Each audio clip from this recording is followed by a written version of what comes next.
what's going on, Ram fans? We have our post-game reaction to the Rams' big win over the Minnesota Vikings, broken up into two segments. Paul on the East Coast joins me for about 30 minutes, and then after that, the next segment tacked on to the end here. Ian was at the game, and he joins me to discuss what he saw from the stadium, discussing this big win for the Rams, 30-20 over the Vikings. So, first segment, Paul and I, and then after that, Ian joins me for a second segment.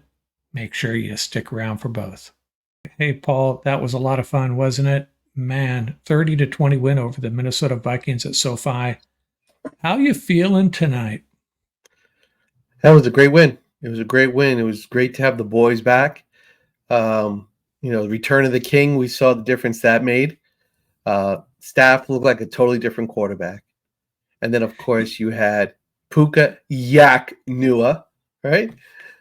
So you should say Yakua.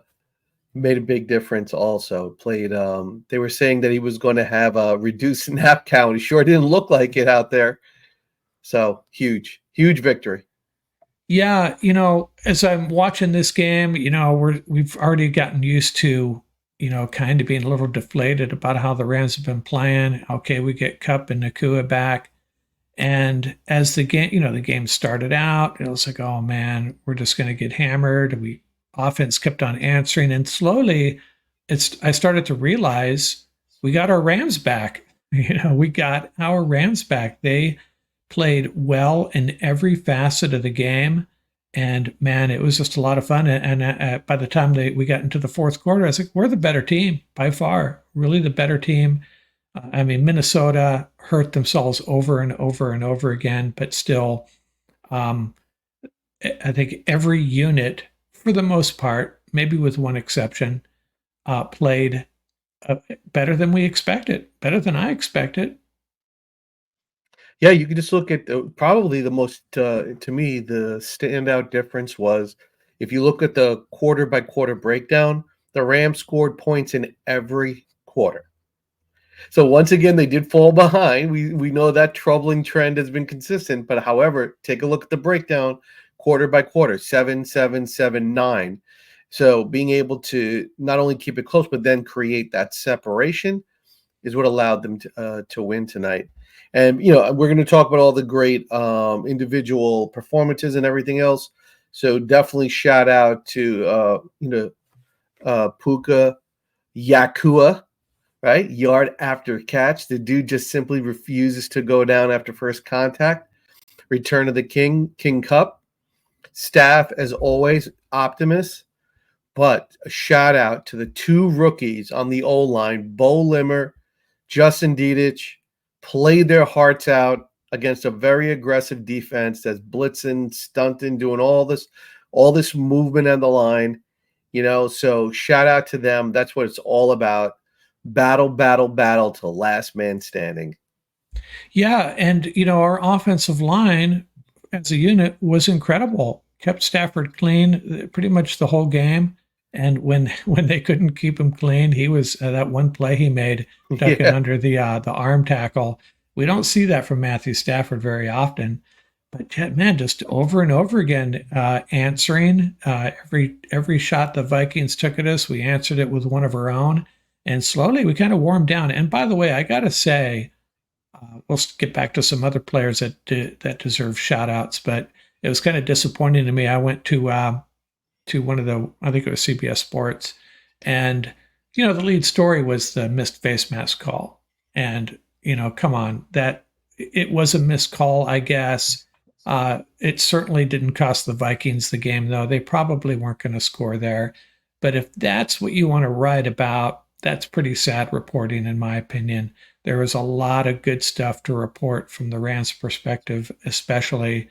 Man, what a difference Nakua makes, adding him to this offense, and an offensive line that played well. The edge rushers got it done. The secondary started out a little bit slow. I don't know.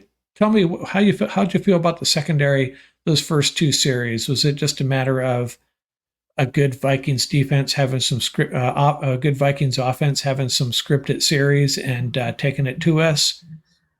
Or what are your thoughts on that? I mean, I'll definitely have to go back and rewatch all the different quarters, but I will say right off the top, my first impression was in that first quarter was I cannot for the life of me figure it out why they are not in that aggressive defense. Their base defense is just getting chewed up game after game after game. Now, I will say this. The base defense played a lot better as the game progressed. So they did look a lot better out there with Spates and Boom as the two linebackers. Hummel got a lot of burn today. But, the defense as a whole, honestly, Shula really needs to just spend the entire week with the D-line and have them just practice tackling quarterbacks. They could have had at least 5 sacks. I have never seen this in all my years of watching football. I have never seen a team that is just puzzling, that has so much difficulty tackling quarterbacks. Clean shots too. So, Yeah.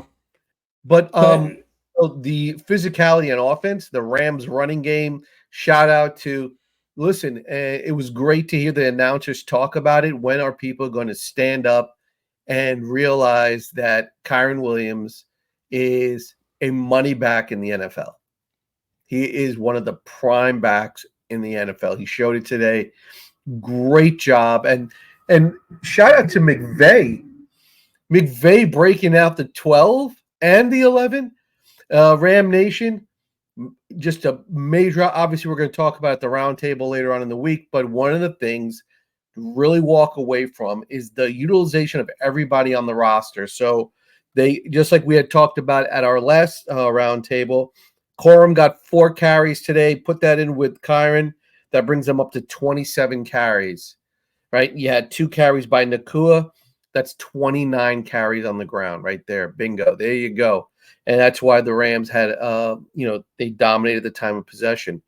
The other aspect of it is they used Parkinson in the 11th set, and they used Long and Davis Allen in the 12th set exclusively. So that was really nice to see all 3 tight ends getting into the mix. Parkinson looked like a different player, much crisper, much fresher, maybe because of the lack of wear and tear during the game. So that might have made a difference. But shout out to McVay for making that adjustment. Long time coming. And on defense, it's just, once again, Lake all over the place. Carnell Lake, did you catch that? Say again? They called him Carnell Lake at one Carnell point. Lake, yeah, they called him his dad's name, a couple of times. That's okay. But, yeah. So Lake played great on defense. Verse had a great game. BY had a great game. Fisk holding it down in the middle. Kobe had a great game. Kobe Turner had a great game. Quiet. They didn't shout his name out a lot, but if you watched, man, he was in on a bunch of tackles, tough in the run. Yeah, and the Rams, for all their positives and everything, you just watch this game and you're like, if they had, and just to jump ahead a little bit now, so they got the Seahawks game. If they can even their record to 500, think about it. You got a couple of teams right now between, what do you got? Titans, Cleveland, Patriots. What do we got? The Panthers that are, they're probably going to, be looking to move some players. The Rams got a golden opportunity here. Strengthen this roster. Look, now that you got your players healthy again, to strengthen this roster and really add a piece here and there to really push them, to that next level for the stretch run. And they definitely need a second level player, and they definitely need a run stuffer on the D-line. You saw it tonight. Even though this is the first game where they held the opponent to under 120 yards rushing. Yeah, and it was just such a different feel, and it took me a while to totally get behind this effort. I was kind of being very pessimistic about where this game was going to eventually head, and then finally, seeing Puka and Cup out there, it's just a different team, and potentially a really good team. And I think if they address a couple of the things you were saying, you're pointing out, especially along the defensive line and maybe an inside linebacker, they're going to be in really good shape. And McVay already said after the game, it's kind of annoying. Now he's saying, I don't have the quote in front of me, but it was something to the effect of, yeah, we were talking to some people about moving Cup, but there's also a lot of bad information out there. It's like, they're just messing with us at this point, Paul. They're just messing with us. Yeah, I mean, I don't think Cup's going anywhere. did you see Stafford every time there was a clutch moment in the game, he looked right at Cup. He looked Cup's way every time. Same thing with Puka. I mean, these guys are like 1 and 2. It's probably, if not arguably, I would say probably that when healthy, that's the top 1-2 punch in the league, right? It might be one of the best wide receiving cores in the league. You consider Very Demarcus deep. Robinson. Yeah. Yeah.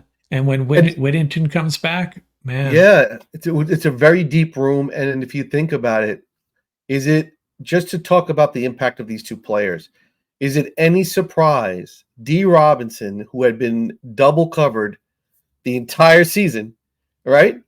These two come back, all of a sudden D. Rob breaks loose for 2 touchdowns? You think that's coincidental? That's not coincidental. And Tutu should have had one too. That wasn't his fault. Yeah. That was a little bit underthrown. I've been talking about that for 2 weeks. I mean, come on. I mean, let's not put that on Stafford. Tutu, you got to go up and get that ball. He hasn't scored all season, Mark. Yeah. He has not scored all season. Yeah. What are we going to wait till week 14 and when he scores and say, oh, this is such a magical player? He's supposed to be a splash player. He has not scored yet. It's game. Come on. He hasn't scored. That ball was there. You have to go up and get it. D-Rob did that.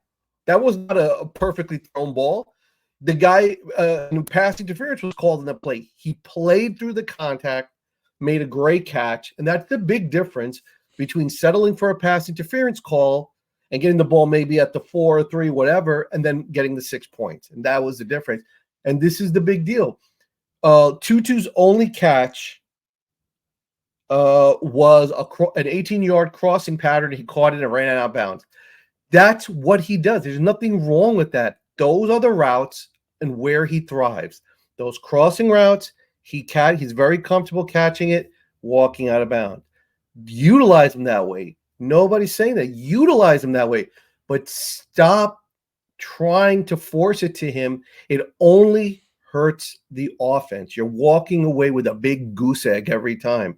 Give it to your money players. That's what they did tonight, and that's the difference. There were a lot of big plays in this game for both teams. But my special assistant texted me and he said, you know what the biggest play of this game was?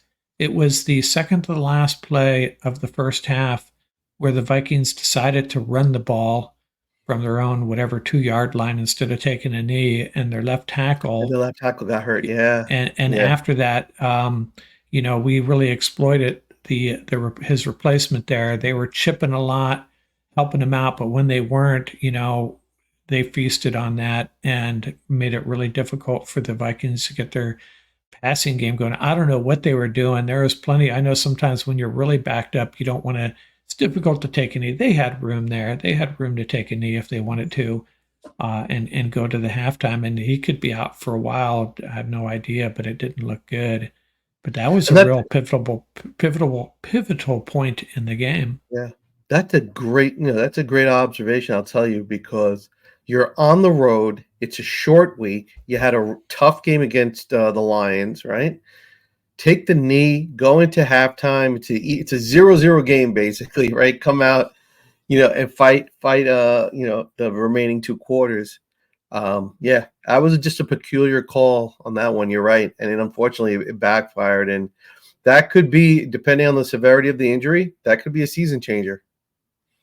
Yeah, it could. It's kind of ironic, if that's the right word. Their divisional rival, the Lions, lose their best pass rusher and then move forward a week or two, and the Vikings are losing their left tackle. So A lot in this year is, as if there's anything that's really marked this season, it's been the injuries, just key injuries across the league. It's really kind of a bummer. A lot of teams playing with second, third stringers in some cases. And what's kind of interesting from the Rams' perspective is they seem to be a team that's already gotten through that, hopefully the worst of it, and now they're starting to get healthy. So that's a good thing.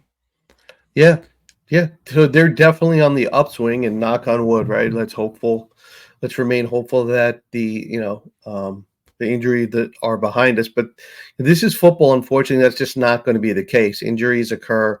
This is a game of attrition. You have to be prepared for it. So the Rams, if there's one positive to come out of the rough start to the season, is a lot of their players that are quote unquote considered reserve players have had a chance to play, right? And get that valuable play experience. So that's going to pay off down the road if they have to if they're thrust back into the starting lineup again. So that'll be huge. But and they've also figured out what doesn't work, which players don't yeah, work. that's exactly right. Unfortunately, and I won't name any names. I'll leave that for another day. But there's 2 or 3 guys that I think have found themselves on the bench and will remain there unless things take a turn for the worse.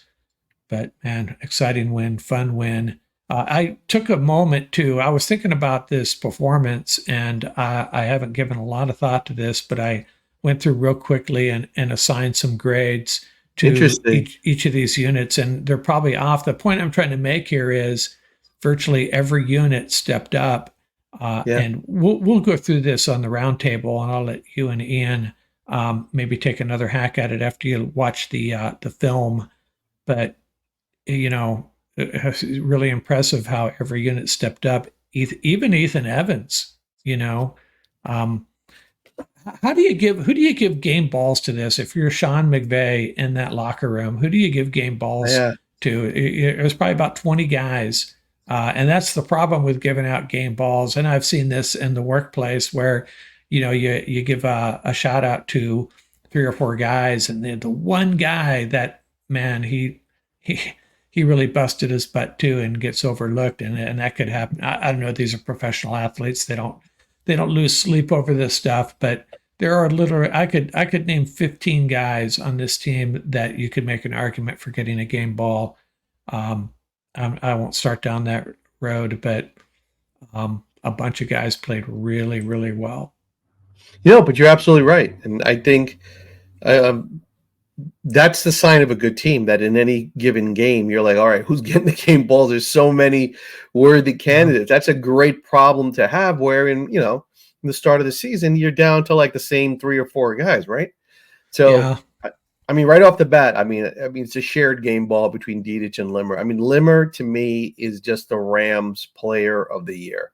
What he has done to salvage the season for the Rams. I mean, I think I texted to you late in the fourth quarter. I mean, there was one play, he finished a run block and he was on the ground for like a solid 30 seconds. He was just exhausted. You could just Oh, see it, playing his heart out as a rookie. And then Dedich next to him, clearly looked like he was overmanned.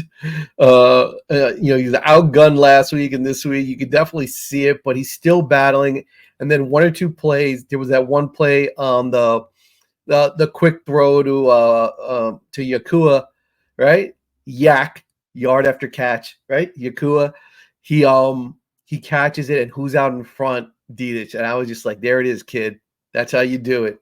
Because think about it. He was the 3rd string center, forced to play left guard. He's definitely given up a solid, what do you say, like 20 pounds, 25 pounds, yeah. right? To the D tackle. And to see him running out there, man, it was a great thing to see that. That's what it's all about. Battle. Doesn't matter where you are on the roster. And to your point, like, what's expected of you? Do you rise to the occasion? That kid really did. So he really did. Alaric Jackson had a great game today. Great game today.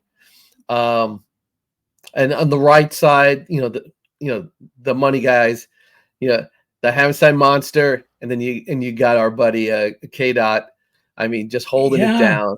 we've kind of forgotten about him. And there was one play, I should go back and look at it. And I don't know who the ball carrier was. It was a little, a setup play on the left side, a little short pass, might have been a screen. I don't remember, down the left sideline.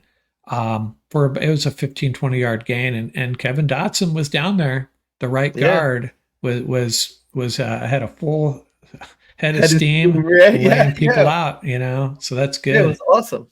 And Yeah. Rose Boom played a great game. They put him because Reader was out, so he had to play that quote unquote that Mike, and then they had Omar right next to him. Boom played, Boom played tough tonight. Spates, he looked okay. Nothing. This is his first First time start. out. Yeah. Yeah, we'll see how we see how it progresses. Hummel got a ton of burn today. I was Yeah. shocked. Hummel got a ton of burn today. I think that were him and Spates splitting the snaps basically Yeah, alongside Rosebone. I think Hummel might have like outsnapped him. I think Yeah. Hummel was out there. I mean, I'll have to double check. I'm waiting for the snap count to come out, but he might have outsnapped him tonight. Hummel, they've always liked Hummel. He is for them like their pass coverage specialist. And in the preseason you saw that he looked really, really good in pass coverage. So we'll see. But now that's what we're talking about. Every position now has a little bit of depth to it, right, Mark? Big Yeah. Yeah. difference, right? Yeah. Quality players, which is why, and this is the nature of the NFL. Teams drop out of the race. It's like fantasy football. When teams drop out of the race, you get a chance to make your roster better. The Rams need to really change the conversation now. It's not about trading players, away. It's about bringing people in, like guys that can make a big. And there are a couple of names that popped up this morning, players that I never thought would be on the trade block. But I mean, obviously they're just rumors. But if they turn out to be true, the Rams could make a very significant splash play here to really, really swing the momentum in their favor for the rest of the season. If they get one significant impact player on defense, particularly a veteran, to fill a little bit of that leadership void, it is going to make a world of difference up front. Really, really well. So there are a couple of names out there. The kid from Tennessee, there are people even talking about, I don't think it's true, but if it is, Myles Garrett, all sorts of different names are being thrown around, right? Yeah. We'll see. Miles Garrett doesn't seem like he really, I mean, anyone will take Miles Garrett Oh, if they right. have the opportunity to get him. But, he would have to rotate. He would take snaps away from Young or Verse, correct? Right. Yeah. So, but just the fact that his name is out there. Also, my whole thing is now you're getting names if it's legitimate, right? Now you're getting names. Forget about going out and drafting an impact player and then having to wait for them to develop. You're bringing an impact player in, ready to roll.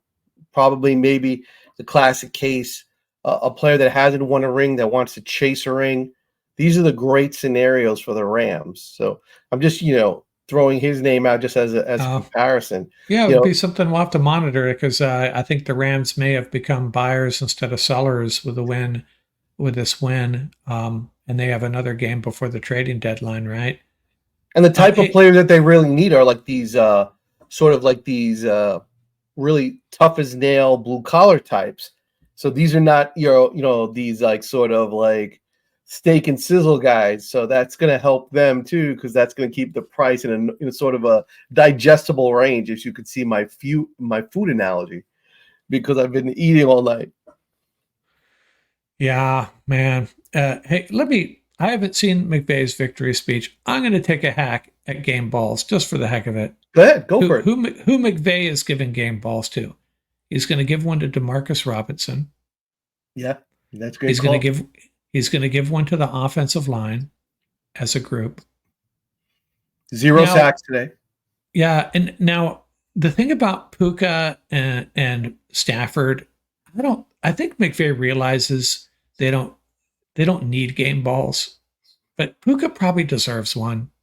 So you give one to Puka, and you probably give one, I don't know, to either Verse or Young. maybe can you give them can they share a game ball, those two? Yeah, absolutely. Yeah, right. And one game ball to Reggie Go. Scott once again. Reggie Yeah, Scott and that whole medical crew for once. Honestly, I thought Cup and Puka were done for the year. I really did. yeah, I right. thought they were done for the year. And the fact that they're back this early and at every play, I was watching like how quickly do they get up? Do they reach for anything like their knee or something like that?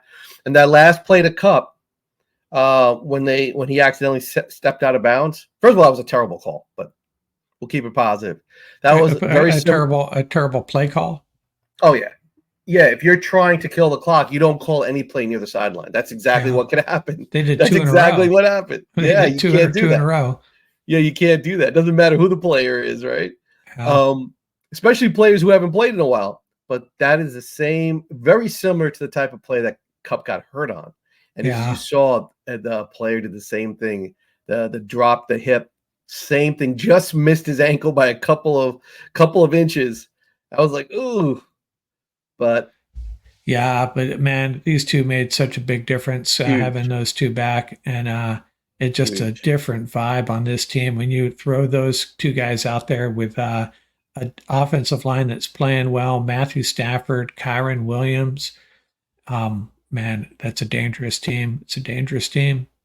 It really And what do is. you think the locker room is going to be like come Oh, next practice? oh Seeing hell these yeah. guys out there, every player on this team is going to have a different mindset. And in the coaching room, there's going to be the conversations, I think, are going to get real now. Playtime is over. I Yeah. think it's time for McVay to start saying to a couple people on the coaching staff, let's get this straightened out. Let's play 60 minutes on both sides of the ball, right? No lapses. When we need big plays, we need to get big plays, get all this straightened out. This is the benefit. This was a short week, and this is why it played in the Rams' favor, right? Now you have like almost like think about this, Mark. This is like a second bye week almost. Yeah, Does it a not? mini buy. Like a Yeah. second. That was my whole point. This is like a second bye week going to that Seattle game, right? Use it to your advantage. I mean, what is the trade deadline? November 5th, right? So I would make that move this week. Man, I would make that move this week. They know nothing is going to change, Mark, between this week and next week. The guys are Well, who they are, right? You I'd be know it. interested to yeah, I'd be interested to see what the spread on that game is. It's probably going to be pretty.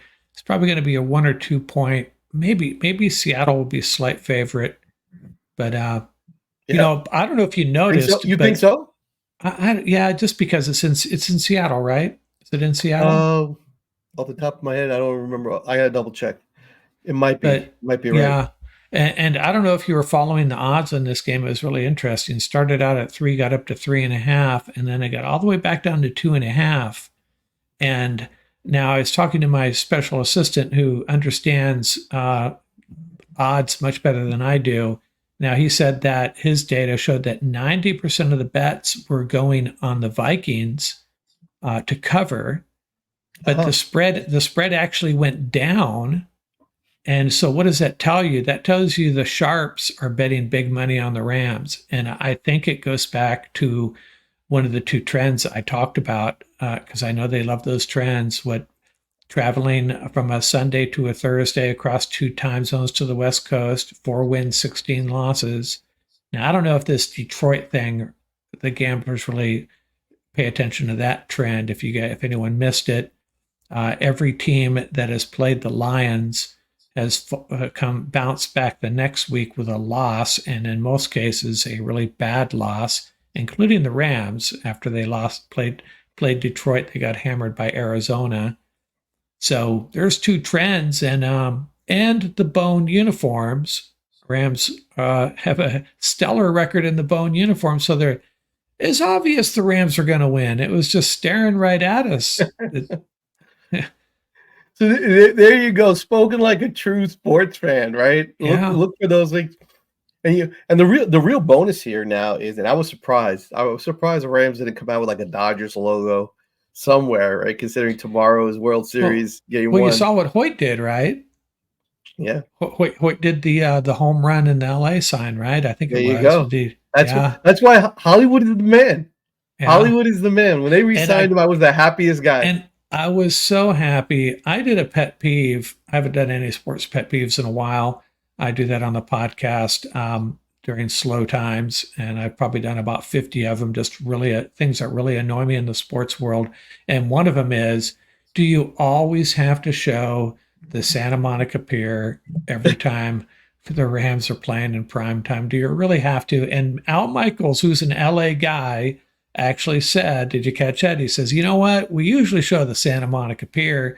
We got another view for you. Hey, Laguna Beach. And it's a beautiful picture of the cliffs and the houses in Laguna Beach. So that was a nice change. I know most Ram fans could really give a crap about that, but God, there's more to LA than the Santa Monica Pier, people, and the Hollywood sign.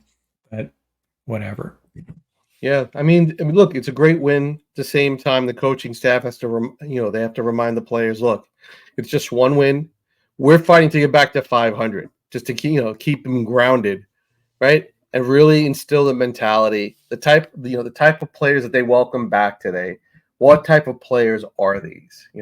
Hardworking, committed to the team, never quit, just tough as nails. This is the demeanor, that infectious demeanor. And then through all this, the steadying influence of, come on, Optimus 9, Matthew Stafford cannot be understated. The Rams have two players that are just never going to get their due, and that's Iron Kyren and Optimus 9. They're never just going to get their due. It's just the way it is. These two guys. Yeah, there's something about Kyren that, doesn't, the national football audience just doesn't appreciate him for some reason. At least that's the vibe I get. I think fantasy football players get it. Yes. But, Oh, yes, they do. Yeah, but he's just not. He's not super fast. He's not super powerful. He just squirms and wiggles his way for extra yards. Good receiver, good blocker. I think our running backs had at least 2 or 3 great blitz pickups. Blake Corum did, I know for sure. So man, just getting it done. Oh yeah, everybody. Yeah. There's every good football coach will tell you this, particularly the offensive guys. 3.5. If you average more than 3.5 on the ground, you're churning out a lot of first downs, right? Think about it. Simple math, right? That puts you over yards, right? So Kyren was 4.2, right? There you go. That's what he does. He just hammers you. And at one point in the game, Mark, he was at 6.5 yards a carry. Yeah, I think at halftime he was. I actually had some halftime stats I was going to share. And, the Rams won this game in virtually every measure.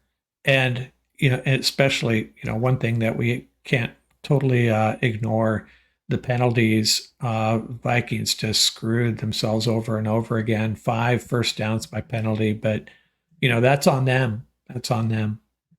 And that goes back to your point. When you played a tough game and you go into a short week and then you have to travel, put those 3 factors together. Listen, you're talking about human beings, man. They were probably gassed, at some point in that game. So yeah, it actually wears on you. So you're right. And that's why, having home field advantage, you have to really make it a home field advantage. And if the Rams can do that, if they can establish that when they're at SoFi, it legitimately is like, the house of pain, right? Where they play better and they're like dialed in and they can use that to their advantage. It's going to make a world of difference for them. Yeah. Hey, Paul, it's been good. We can sign off here. Ian may be a little while. I could jump back on with him. I know it's late. You're on the East Coast, so I can let you go. Now, one last challenge for me, Paul. I got to figure this out. I got to figure out how to tell my wife that I got Dodgers Yankees the next 2 evenings, Friday, Saturday night. I don't know how I'm going to figure that out yet. You have to feign illness. That's the only way to do it. Yeah, I could just start pretending I have COVID, maybe, and she'll lock me in the man cave. Yeah, so I'll be we got a miserable. W. We got a W today. If hopefully the Dodgers will pull out a couple of W's before they Yeah. have to go travel. So wait. Oh my gosh, I lost track of this. Dodgers have home field advantage, right? Right. You're right. Friday, Yeah, Saturday yeah, at yeah. Dodger Stadium, and then back to New York for Monday. Back to New York. Yeah, And not sure how much you care, but the Lakers look like their head coach might be onto something with their head coach JJ there. Redick. Yeah, Yeah. it's going to be Yeah. interesting. What an Been interesting hearing. storyline. Yeah. Early reviews are very good. Okay, Paul, thanks a lot for joining. I know it's late. I'll let you go, and we'll get together for a roundtable. I don't know when. It's a weird week. We'll figure it out. Maybe we'll just wait till next Wednesday, like we usually do. But All right, okay, man. Thanks a lot. Ramley forever. Go Dodgers. Okay. Okay. See ya. Hey, everybody. You already heard what Paul had to say about this game. Ian has joined me. He was at the game. Man, it was Yep, I probably was. rocking there. It was good. And man, what time is it now? We'll give the real time. It's after 10:30 here on the Pacific time, everybody. And leaving SoFi Stadium is a pain in the ass. I mean, there's no way around that. Whether you park in the parking lot, whether you shuttle to other parking locations, shuttle to metro spots, the train, whatever it is, it's crowded. It takes a long time. Just be ready for that if you haven't been to a game there yet. But oh man, what a great time to pull up to a game. And gentlemen, earlier in the day, we blast messages back and forth. Or only you, the only gentleman here right now, Mark. I know Paul's Oh taking his yeah, we East chat Coast. quite a bit during the game. Oh yeah, and we were like, "Holy crap!" Reports from Tom Pelissero, our friend Jake Ellenbogen of this channel here. He's a friend of ours, and then him, both of them sharing the news that Puka was likely going to suit up and get some action. It was like, holy Crazy. crap, I can't believe it. And we talked about the roundtable not too long ago of how it would be very, very unlikely. And I said it's not happening. They're going to give him an extra day of rest. But Sean McVay said it in his post-game press conference after the Vikings win, where he's like, Reggie came to him early on Monday, and he said, Nakua's looking good, and everything's checking out. We'll do the practice routine of tests, movement drills, and see how he does. Went well. McVay says, hey, we got him out there at practice. He was running good, looked good, and he said, F it. We're rolling. And they rolled him out there, and it wasn't in a limited role. Gosh, after that first drive, what do you have, like 3-4 catches? And it was like, all right, he's totally in. So that was fantastic to see in person. Pre-game warm-ups, Cardi was kicking good, Nakua and Cup look as ready as could be. But you know what I'm happy about most, Mark? Out of everything in Rams Nation, Sean McVay actually had a good game plan. And that's the most important thing that happened.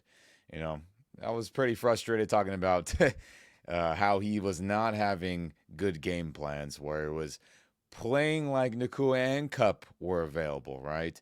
But regardless of them being out there tonight and making really crucial plays, McVay still chose to deploy 12 personnel, 13 personnel I saw out there, right? 2 tight end sets, 3 tight end sets I saw a couple times out there.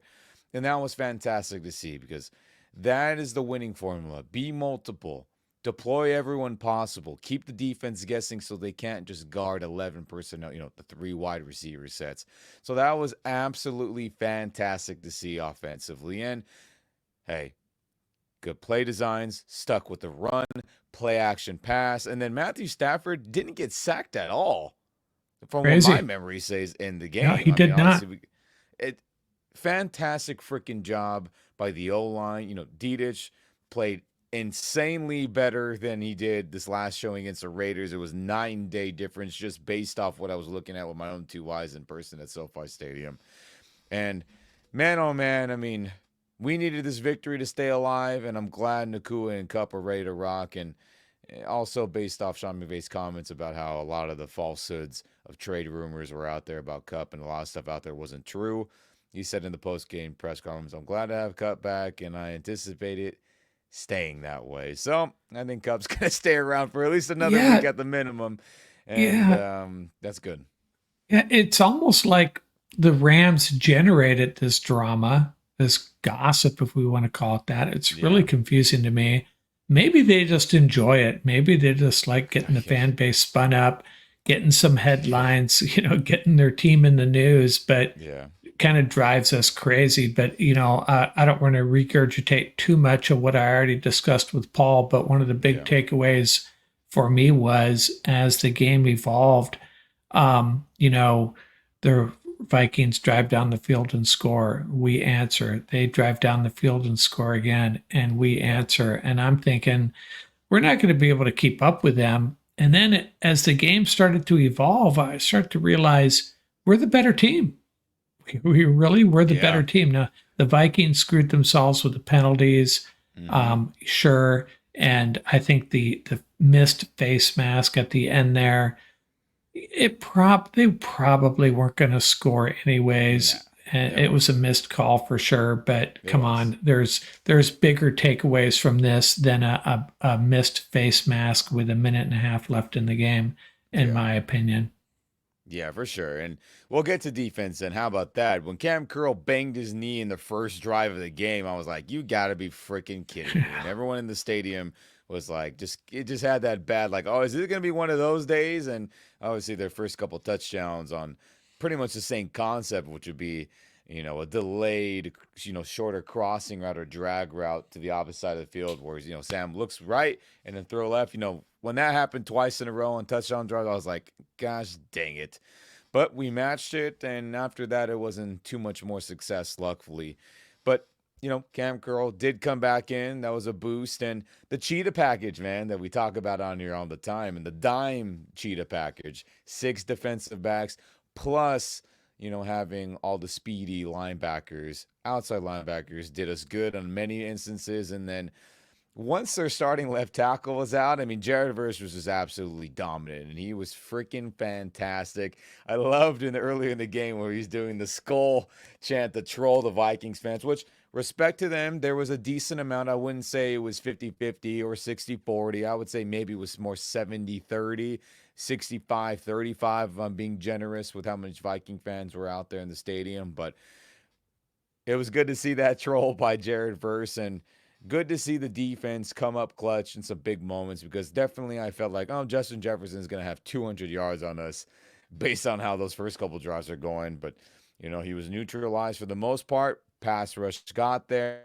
Uh, Game didn't gash us. Aaron Jones had some decent yards per carry. I mean, they probably should have fed him more, but, O'Connell being a pass heavy guy, just naturally like McVay, I mean, they just stuck with that mold, and luckily, we were able to get home on Sam Darnold, cost pressure, cost him incompletions. Their penalties set them up backwards. And no doubt about it, Rams Nation, the crowd there was good. Our own fan, there was actually a home field advantage. No doubt about it. I'm sure that was the first time, our rookies felt that. This specific group of Rams felt that this season, with obviously the Niners being the first home game. Then we had the Packers as a home game, the Raiders as a home game, and those fan bases do match ours in terms of attendance level, no doubt about it. But this game definitely felt like it. The sideline was juice. You saw the defensive players, looking to the stands like, let's go, keep getting louder. And it was good. My voice is probably a little hoarse, and it'll probably be gone tomorrow, when I wake up. But a little tea later, I'll live. And it was great to be there. I'm glad I pulled up at this game to see everyone, perform at their best ability, and especially Cooper Cup, Nakua back. I mean, that was a huge boost, and the crowd went nuts because every game it flip flops, whether it's going to be defensive led in the intros of the game when they call out players one by one, or offensive led. They don't do it all at the same time. They flip flop every other game.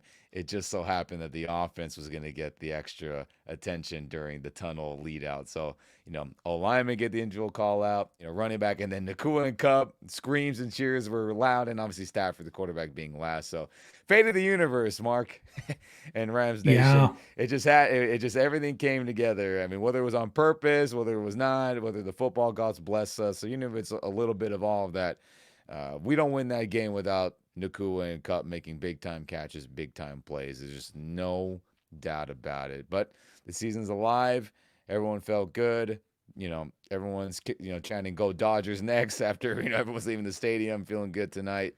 And man, oh man, I feel I'm happy to have been there tonight and happy to feel good about things going forward. Again, I did pick them to lose, but wasn't expecting Nakua to have over 100 yards or whatever he had. I wasn't expecting Cup to have clutch catches and all that. I didn't expect the O-line to give up 0 sacks against a Brian Flores defense. I didn't expect our pass rush to get home on Darnold a bunch. I mean, everything that needed to happen happened, and what a great atmosphere was it so far. Yeah, talking about our edge rushers getting home, Paul and I talked about this a little bit, and I thought perhaps the biggest play of the game, one of the biggest plays of the game, was that second to last play of the first half where the Vikings decided to hand it off and their left tackle gets hurt and is out of the game. Yeah, that was a big deal for sure.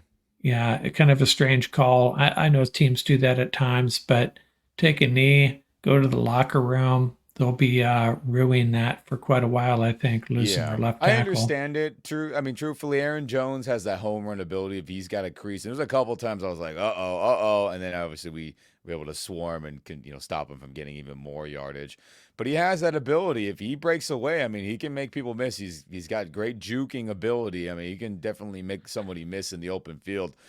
So, it's like, hey, let's give it to one of the best, one of the a Pro Bowl running back and see what he can do. So I understand it, but it's just, just like our luck throughout this first, quarter and some change of games of injuries, that was just an unfortunate bad luck play for their one of their best linemen. So, we suffered through it.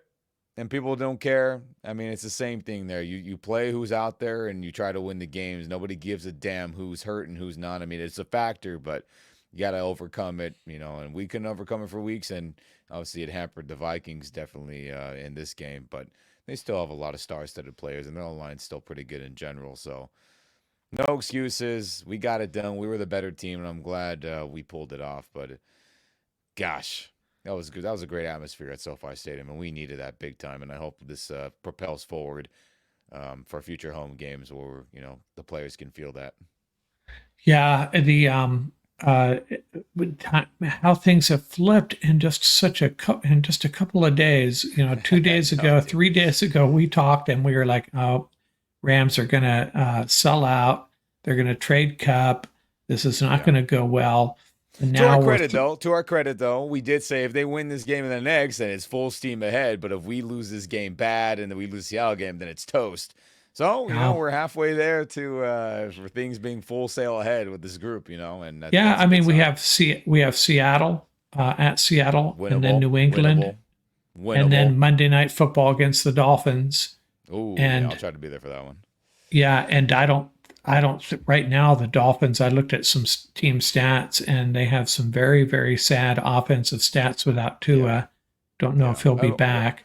Yeah, I mean, I think the plan is for him to play this. So, we'll get a good, I mean, that's obviously a couple weeks ahead. We're looking farther down the street there in terms of the schedule. But winnable games, and, we control our own destiny from here on out with, hopefully Avila is back by that Monday night game.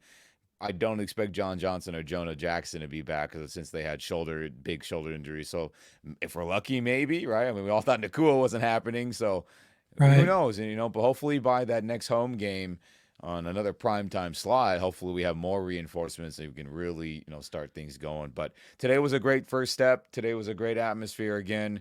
Rams Nation. I mean, if you can get to home games, do your best. I know sometimes they're expensive, but however you can get there and support in the stands, standing room, whatever level you can get there. I mean, it's a big deal, and getting a home field advantage for the future to rally off wins is going to be a huge deal. So, gosh. Yeah, Paul was thinking that maybe, 2 days ago we were thinking the Rams are sellers. Maybe they'll be buyers now. Maybe they'll make a trade for an interior defensive lineman, a linebacker to help this defense out a little bit. When is the trade done? November 5th. November 5th. Interesting. So, okay, if I'm doing a quick little Google search real that's fast, 2 days after the Seattle game. Okay, so perfect. If we win these next two, I mean, if we win these next two games, if we win the next week's game, I mean, we definitely have up until the final hours to make a trade. And Les Snead and them, they'll be on the phones on that final day, which seems to be a lot of action most days. It feels like, right, that kind of the double Right. day period where things really get hammered out.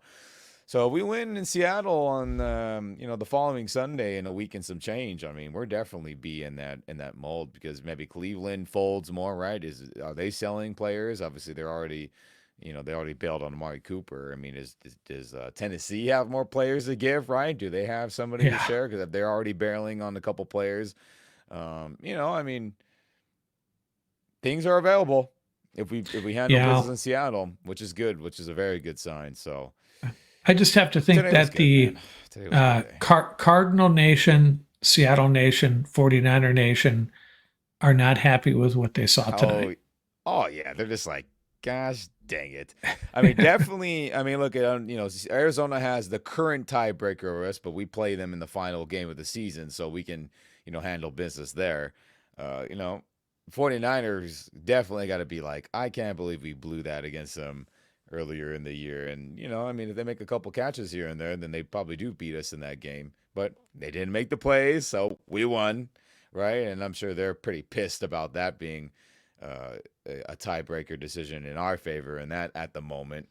So hey, got to beat Seattle. It can't be like how we beat the Niners, right? Everyone was feeling good. We all were talking like, "Yep, here we go, here we go, here we go," and then we laid an egg in Chicago with a crappy game plan offensively, and defense just made a couple just boneheaded errors here and there that lost us the game.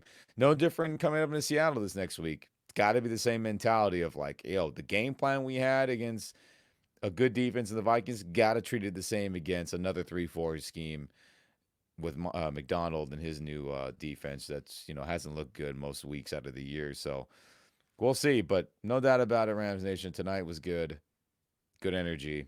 SoFi Stadium was popping, I and have to ask the you. first home field advantage of the season for sure. I have a suspicion, and maybe you can confirm this. Minnesota Viking fans they're Minnesota nice? Are they? Are they? Is it a different vibe Yeah. than? There's the friendly. I mean, excuse my language. There's the friendly. The friendly shit talk, and what I mean by that is nothing's getting personal. No FUs to the individual or anything like that. You can talk crap about the squads and say, yeah, you suck. Go home to Minnesota. Yeah. It's not getting personal on an individual level, right? That's what I say. The friendly sports shit talk. That's all fair, right? Screw the Rams, Right. screw the Vikings, go back to Minnesota. Thanks for coming. Thanks for flying out here. Doing the trolling of the skull like Jared Verse was. There's a lot of that stuff going on. As long as you keep it just team to team, that's fine. So there was a lot of that going on, equal ways, which is cool. I mean, I had some conversation with some Vikings fans about the state of our teams, and everyone was cool. I mean, hey, if you keep it team to team with the crap talk, all is well, right? Everybody, you can't treat it that serious. Well, you come to blows, which I get it. It happens. I'm sure there's some people beefing hard today. That's any sporting venue where there's 70,000 people or more. There's gonna be a couple that a little too much beer, a little too much this or that. Things get a little chippy. I get it, but all my interactions with any Vikings fans throughout any of the games that they've been around in 2018, this game, is there another game I'm blanking on? I don't think they've been here since off the top I of don't my think so. head. Yeah, I think it's So, 2018. yeah, my interactions have been fun. No, just a friendly sports shit talk, which is how it Yeah, always should be. good stuff. Yeah, So right. it's been good. Yeah. Hey, good report. I feel so much better about where this team's headed. And, dude. Sean McVay has already said, hey, that stuff about Cooper Cup, there's a lot of misinformation out there. And I'm like, well, where's that misinformation coming from? Yeah. I think some of the John? reports saying the Rams were calling teams. Remember that was one of the initial thing. Yeah. I think maybe that was probably BS. But McVay did said, hey, people called us and we had conversations and we kept the players in those, we kept basically said we talked to Cup about like, we weren't going to keep them in the dark about it. But, he said, hey, I expect him to stay around, basically, which is Yeah. good. And I feel like if I'm a GM, I'm taking any call. And, I'm never not taking a call, so if someone's going to call about Cooper Cup or Matthew Stafford, I'm going to listen. I may Yeah, hang up on them, but I'm going to listen. And of course. then You you never tell a know. reporter that, hey, yeah, 3 teams called and we had a conversation, and they run with that as a headline. It's like, I'm just doing my job. I'm a general manager. I have Yeah, for to sure. always be looking at ways of improving my team. And nobody is untouchable, really. Now, as fans, as I had this conversation with my son, we would hope that Isaac Bruce's and the Cooper Cups of the world and the Aaron Donalds of the world would truly be untouchable. But with this Yeah. franchise, that's not really the case.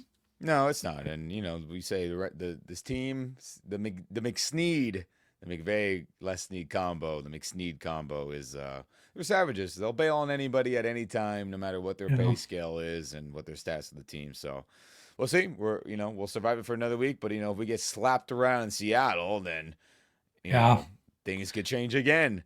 It's about Well, surviving this historically, trade deadline little zone we're in right now, right? Look good before the right? trade deadline, and everyone will stick around, and that's the Yeah, key, right? Yeah. yeah. 3-5 is suddenly not so great. But we do No, historically play pretty well in Seattle over we the do. years. I think Oh we're yeah, over we've 500 in the last yeah. 15, 20 years. Oh yeah, McVay's win-loss record against Seahawks is pretty outstanding. It's only the Yeah. Niners record that's pretty bad, but the games that mattered, we won luckily, and yeah, big game coming up. But extra rest for Puka and Cup. Those guys get banged around, and everybody, man, to feel good going into the Seattle game where we can get into first place in the West. Holy crap! I know. After what all we've been Fantastic. through. Yeah. Yeah, thank God. And what's my last? Shout out to McVay, son's birthday. They put on the jumbotron. Oh, The right, giant. right. Right, and Yeah, then also him becoming the winningest coach in Rams history. Again, McVay right. pisses me off most times out of the year, or especially this season. In a lot of games where I'm just like, "What the hell's going on?" But he must have heard my f bomb rant in the last roundtable, where I was like, "Give me 12 personnel," and he gave me 12 and 13. So Yeah, I mean, that crazy. was fantastic, and hopefully that will be the model going forward to win games offensively. And I think that'll be a good Yeah, formula. they are definitely getting more people contributing. Yeah. Hunter Long, Hmm. Blake Corum, Yep. Davis Allen. I don't think he had any targets, but he had a lot of snaps. Yeah. And Jake Hummel's out there. So they're rotating more guys in. I know that Yeah. Hummel was due to the Reader injury, but still seeing more guys contribute Yep. is good to see. DeMarcus, 2 touchdowns. Tutu had 1 catch, but an important one. So, and then when Jordan Whittington comes back, Yeah. and going to have a lot of, and maybe that's what McVay should do. I don't know if he will, is, you know, reduce the snaps, reduce the exposure of Cup and Puka. They don't have to be out Yeah. there for I think they had 60 a good snaps a rotation game. today, truthfully. I mean, Yeah, just they visually did. watching them in and out, I was like, I like this flow for sure. Which again makes McVay have to deploy the 12 and the 13 personnel. Obviously more 12 than 13, but it's good. It's good to be diverse, man. It's just living in 11 only is we got away with it for many years when it was new and fresh to the league and defenses were trying to figure it out. But now with everyone running a version of this McVay offense, pretty much, right? All their coaches are everywhere coaching now.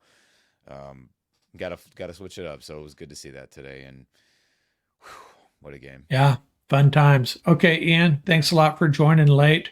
Yeah, I'll tack this on to the end of the discussion Paul and I had, and nice. go Rams and go Dodgers.